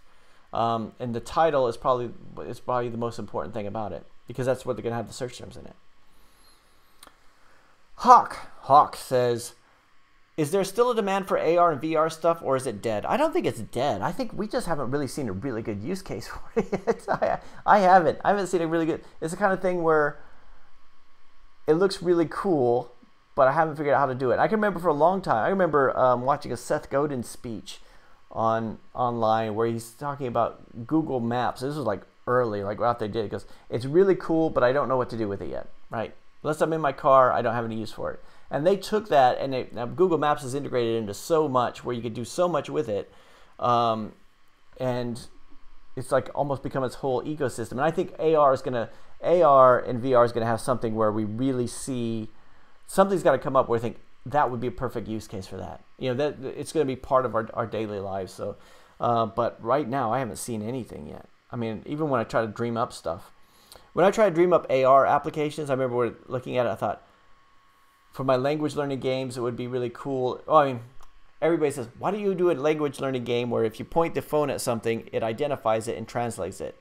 And at the time I thought, because that would be way too hard, right? It's easy to say, but hard to do. But now you've got like the Firebase ML vision library where you can actually identify objects. And I guess you could go through Google Translate. So it's like, that would be possible. But what I was thinking about doing before was just, you know, you point your phone at stuff and you would see objects and you would, you know, do that. But I don't know enough about AR to do the spacing. Like, it would be cool if you had a game where people popped out from behind corners, but I suppose you'd have to know where the corners are and everything. And the coolest AR app that I've seen has been the Measure one on iOS, where you just measure like 2 points using the camera. I think that's really, really cool. Let's see. Too much wasabi. Hey, what's up? What's up, wasabi? Simo Saya says, can I find a publisher for apps? Why would you want to find a publisher for apps? I've had people ask me this before, and I've never quite understood the reason, unless you want somebody who, like if you went to book publishers because they know how to market books, I guess. So I suppose you could have an app publisher. They might exist, now that I think about it, that they must be really good at marketing apps, so they take a percentage or something, but I don't know. I'm afraid I'm not familiar. I've always just released my own. Sentinel says, do you think every app in terms of functionality has already been done? Is every new app already a clone of something else in the App Store? I think, Sentinel, in some ways I do, but I don't think that necessarily means it's necessarily a bad thing. It's almost like every movie is a combination of other aspects of other movies brought together, and every story has already been told, but we find a way to mix them all together and make new stories that are worth going to the cinema for. You know, it's very rare that we see something completely new, and I think there's a lot of different aspects of certain things, but there's certain things that just don't work. A lot of times, I mean, I don't know if you guys find this. I find a lot of things that seem to do 90% of what I want them to do, right? And it's just that little bit that they don't that bothers me. Like in terms of business systems, I know that a lot of like you'll do. Like, I want this to integrate with an API, and it doesn't, right? Or it would be really cool if this would interact with something else, or with Zapier, but it interacts with some other software, which I don't really need. So that kind of stuff. So there's always these different permutations and stuff. I talk about the GoPro. The GoPro was really cool. I got it. I thought I'll do my daily video with this, but it didn't have sound. The sound was really terrible, so I bought a microphone and an adapter. But even then, it's shaky. So then I got this, but I got this other phone that's really good with the shake and really good with the audio, or the other camera, really good with the audio, but it doesn't, but it's really heavy and it takes a lot of room up in my bag. And there's all these other things that we just need the right combination of the right things. And I think apps are the same way. I think it's going to be find the right combination. You find your users that need it. I think that's the case. But that's just, I mean, I don't think we're getting to the point where everyone just stops, you know. if you really like an application, like let's say I found the dream application, I found the dream game, I found the dream app. It's not like you're never going to look again. Every so often you're going to think, is there anyone better out there? Is there better? If you ever Google like alternatives, so like Basecamp alternatives or whatever alternatives, there are websites dedicated to alternatives of software because you like something enough to look for it, but you think, is there something better? So, but that's something to think about. Let's see. Rodrigo says Spotify just released a video complaining about the 30%. Oh, yeah. Jesse said, have you ever crowdsourced ideas for an app or game? No, I haven't. It's kind of thing where I think if you ask everybody for their ideas on something, you would get something that was designed by committee, I would imagine. So, and it's almost like I'm not lacking for ideas. I just need the time to do them, right? I think, when you're doing your own application, it's faster, it's more fun. You set all the rules, you go. You're making the decisions as you go. If everyone else comes to you with different ideas, I mean, in my mind, I would be thinking, So I would be going off other people's crowdsourced ideas, and then every time I had to make a decision, like, should I log in before I see the main screen, or should I see the main screen and then log in? Should I have it as a registration? Should the first thing be in a registration screen? These kind of decisions which you make on a day-to-day basis in an application. What should this go? Which position should this go in the hamburger menu? Should it go at the bottom? Should it go at the top? Should it? Should I call it account, or should I call it log out because it's really the only thing on there? Or should I call it settings because that kind of allows me to add other things in there later? Those kind of decisions. If you had to keep going to somebody else, like the crowd, and say, what do you guys think about this? Then I think it would just slow everything down. I think it's better just to do something yourself and put it out there. And there's a whole, what was it, Steve Jobs quote saying, how do they know what they want until I show them? Like, it's a lot of times I think it's, for me, my whole thing with, when I had the idea for EarSpy was asking everybody, what do you think about this? Some people said, oh, that would be really cool. But a lot of people said, nah, that's creepy. And I did it anyway, and didn't listen to them in the end anyway. Let's see. CH Development says, personally, I don't think hiding subscribers will do any good. Whenever I see someone hiding subscribers, I think they're up to something fishy. Yeah, I think every time I look at like a channel, I kind of look at the number of subscribers thinking he must know what he's talking about if he has 100,000 subscribers. But it's also sometimes you find somebody who's really good and just like has less subscribers than you have. So let's see. Jesse says Pokemon Go making billions in a few years shows how AR is not dead. That's true. Let's see. Aditya Meta says, can you provide your feedback on this? So we're gonna look at Aditya's app here. And we're now entering an hour and a half, so I'm going to have to stop taking questions here very soon. And go eat. Go get some food. Okay, let's see. Let me share my screen. So this one is called Lifester. Anonymously share real life experiences. Oh! Okay. All right, let's have a look at this one. This one... All right, Aditya, this one actually piques my interest. I might steal your ideas. I'm just kidding. I won't do that. So, share stories with confidence. Lana Del Rey, yeah.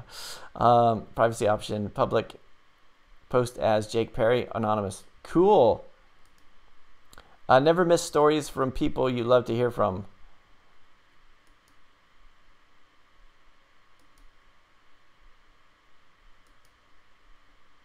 I like the idea of this one.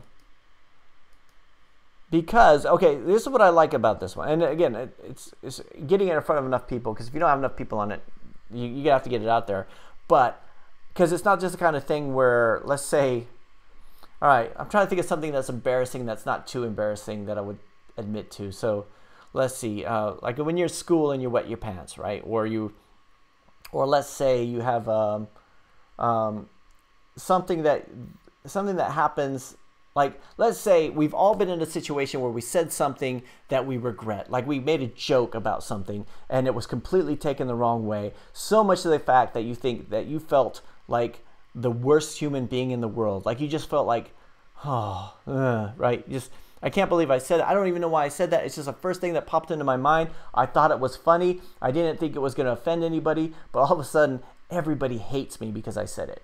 Right? You feel like a piece of dirt, and there's nobody you could tell about, and you can't even share the story because you don't want to go through the whole thing again. Say, I can't believe you said that, right? I know. I don't know what I was thinking either. It just blurted out. And I'm not going to give an example because, but we've all been there. We've all been at a point where we made a joke, it was taken the wrong way, and, we could either get really defensive about it or we feel bad about ourselves, whatever. And that's the kind of thing where being anonymous and be able to tell people about it, you just need somebody to say, oh, no, don't worry about that. I've done that too. I've been there. And so there's so many things in life that we have shame about or regret about that we would like to share, but because we have shame and regret about it, we don't. And then we find out everybody else has been through that same thing too, or something similar, or something worse. But nobody wants to share them. So I like the idea of the anonymous thing, right? And also, it's the kind of thing where you would go check it just to see if it's something really good, right? So you probably have it done on categories I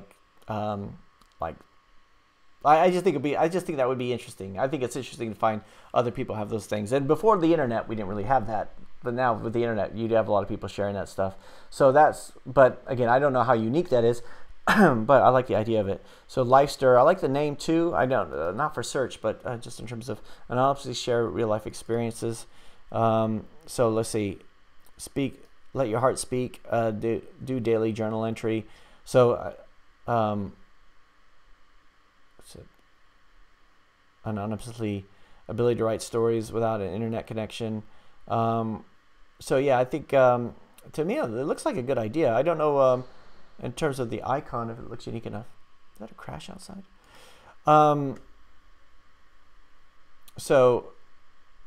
But yeah, it looks cool. So you've got 100 reviews already. Looks good.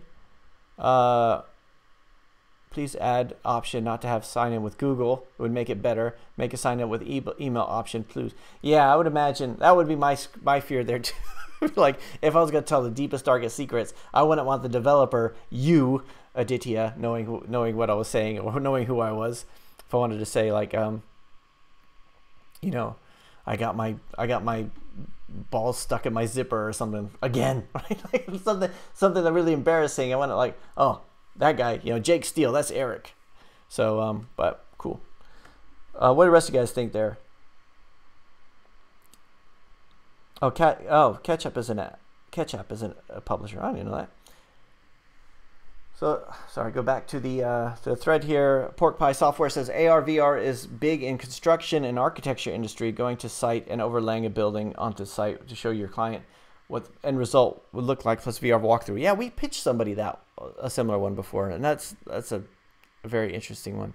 Hawk says hiding subscriber number might affect your core persona that you have established, authenticity. I am not sure if hiding the number will work in your favor. Okay. Yeah, it's not a lot of people. Every time I look at somebody else's channel, they have more than me, but I'm pleased with 30 or 20,000. 20,000 is really cool. And now the next time will be 30,000. The thing is, when you hit 20,000, earlier this week I was saying, oh yeah, wow, 20,000. It's gonna be ages before you reach 30,000, but be fun. Let's see. I know I need to do some trending topics. Something like really, maybe I'll do some. I don't know. Let's see. Suresh says, is it a bad thing to have only list of keywords and long description in terms of downloads? Yeah, it is, because it doesn't look authentic to your users. If you do it on Apple, they reject it. So I've done that before. I did like at the bottom just keywords, and I just listed a bunch of keywords at the end of the description. No, they wouldn't let me put that on there. And I don't know if I don't think Google had a problem with it. Maybe they did.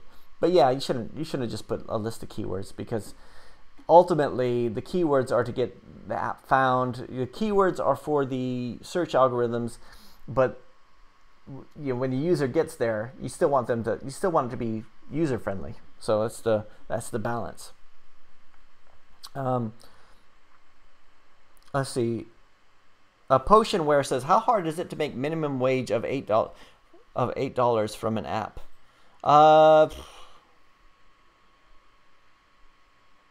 Let's see. Well, How hard is it? It depends on how many downloads you get, how your purchases are going, everything like that. I'm not really sure how hard it is. I think you just need to have something out there and keep promoting it. Christopher says, how much do you play with in-app purchase prices, and did you find any benefit? So like I've been recently just updating all the in-app purchase prices on Android, but most of the time I would do it on iOS. So the nice thing is just go up and down on the prices. It's better to start off with a higher price because you could always go down lower. It's more difficult to go up in price, but yeah, I do every so often. I'll change the prices just to see how it goes. C89HD says, "What's up? Hey Eric, what's up? What's up?" Oh yeah, CH Development. Yeah, Atitia, the legal aspects of it. If someone confesses a crime, what would your responsibility be as the manager of the app? That's true. Yeah, that's true. I suppose we should look at that. Be responsible adults here and look at that too, CH Development. Atitia says, Eric, this app is not growing as much as I expected. Can you please give some advice? I think the hard bit you're going to be, if it's a compelling one, like I think it sounds really interesting to me, is how do you get people to notice it? How do you get it in front of people? And this one, because of that, people aren't going to be searching for an anonymous story app. I wouldn't imagine, because if like I wouldn't have thought to look for one, right? And so I mean, how do you get it in front of people? What kind of stuff would they be looking for?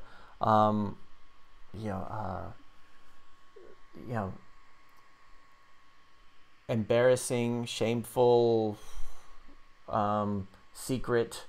Those kind of keywords, I would imagine, probably be more likely than anonymous. But anonymous is important too.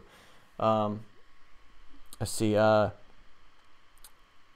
And Jesse says, talk to influencers. I think that's really good. Like if you get an influencer to do it, and even because if it is anonymous, if you could share, if you could share the stories, say, we've had one, like if you could find some stuff, we had one user who killed a man. Go back to CH Development. We have one user who kicked a homeless man to death. that would be something that would be interesting and like to tell an influencer. Can you believe somebody? I'd imagine they would all be either sex related or something, but that takes it a whole different direction, which you might not want to go in. Yeah, see, advertise it like a storytelling app. That's what I think. Advertising. I think if you do something where you had like a Facebook ad. If you had a Facebook ad, and it all depends on how you monetize, because you can't afford a Facebook ads. If you had something where they're scrolling down, you had something that was just so ridiculous on the first, like on a video or something that says,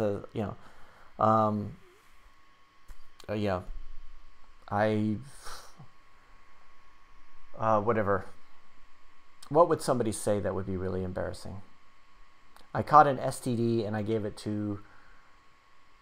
And I gave it to everybody at my school. I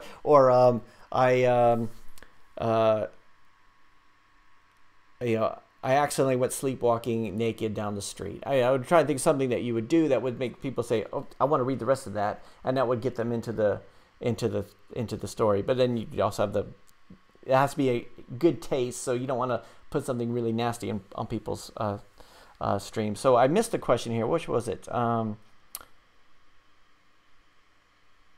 I missed them.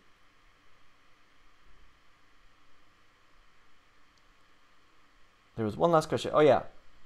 Faminio says, "Hey, did you consider a subscription instead of in-app purchases?"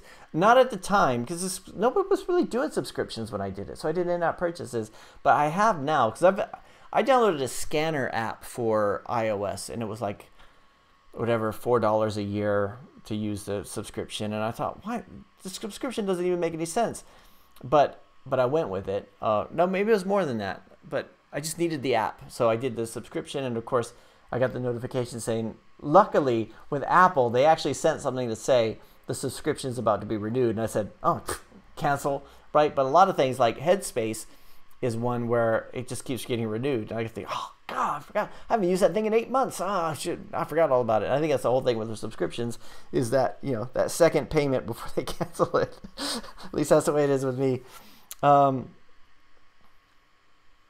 Let's see. Potion War says, how do you get How hard is it to get your app featured in a magazine? I don't know. I've never got featured in a magazine. A magazine, like an actual print magazine? I think that would be a different audience, wouldn't it? Let's see. Although maybe not. People read magazines. They don't know anything about these apps. They're not checking the app store every day. We tell them something that's unique. They're like, oh, can you believe there's an app out there that will pick you up in your car and drive you someplace? And everybody's like, yeah, we all know that, but they're kind of new to the game.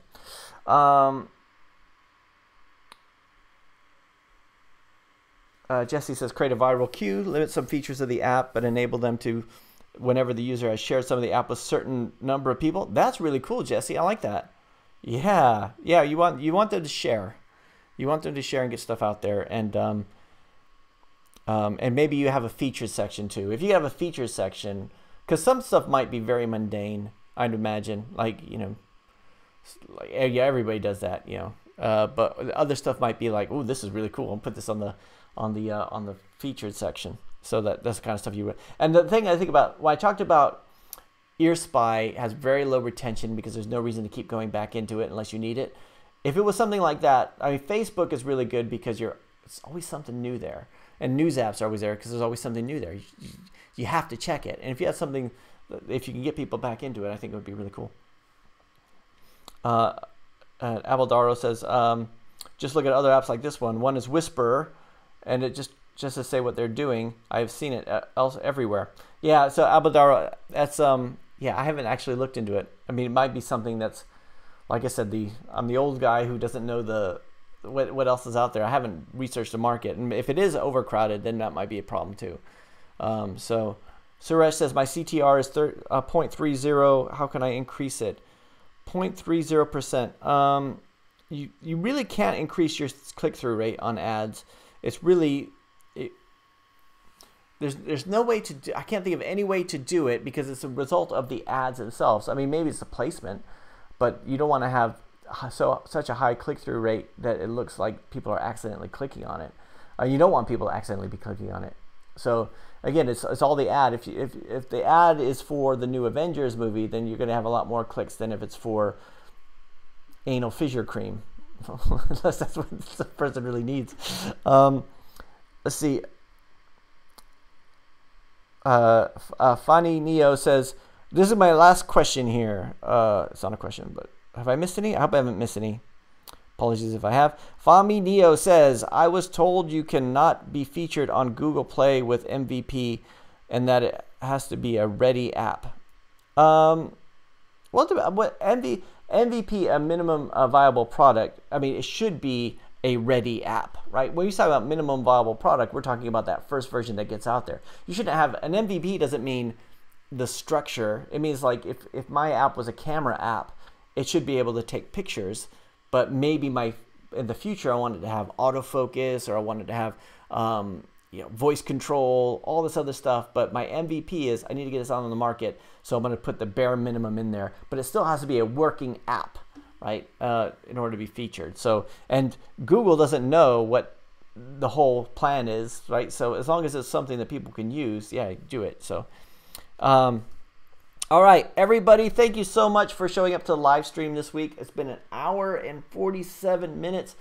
I am going to go get something to eat. I'm going to drink some water. Thank you very much, everyone, for watching the daily videos. Like I said, there might not be one this Sunday, and I'm going to have to start slowing down the, unless I can think of like more topics to talk about, I'm going to have to start slowing down the pace. Maybe, I mean, doing it most every day, but every so often there's going to be a day which I miss, and where I had a really long streak, all right, up until last Monday, I hadn't missed a whole day this year, all this year, but it's get to the point where I do. And maybe I'll remove my, maybe I'll hide the number of subscribers on the channel.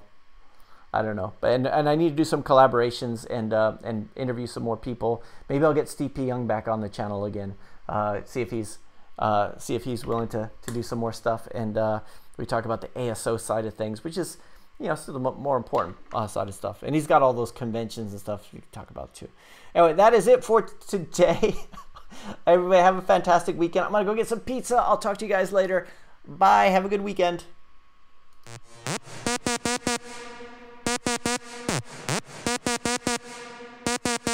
Taking this blindfold off to see what this life's all